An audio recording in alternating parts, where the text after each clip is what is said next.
that heavy breathing in your ear isn't a monster. It's the pickled punks.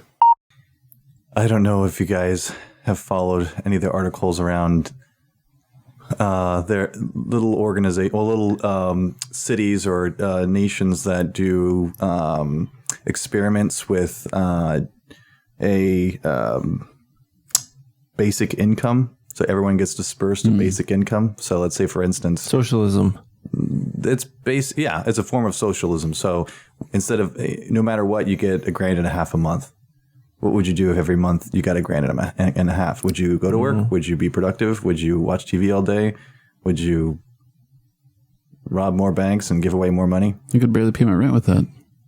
Damn. Baller. But so I guess it removes the idea that people are motivated by, they're just motivated by their own, what they want, as opposed to like what they can get. I don't know. Like, so if you're happy with $1,000, you just keep doing what you're doing. And if you want more, I don't know how that changes. Most of the stuff that I read about it was basically saying that it improved people's well-being and health.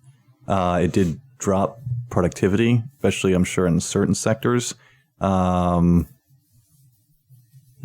most people continued to do productive things. They just may not have been the same things that they were doing previously. They said there were a lot of people started doing more schooling, but I don't know if that was a short-term result or a long-term result. Because if you think, oh, okay, I got this time and I've always wanted to go to school, and you wanted to go to school because you want to be a lawyer, but once you started school, you're like, oh, I don't actually want to do this or something like that. I guess point being is that maybe they started going to school because they knew it was a temporary thing and they wanted to further themselves once they finished it.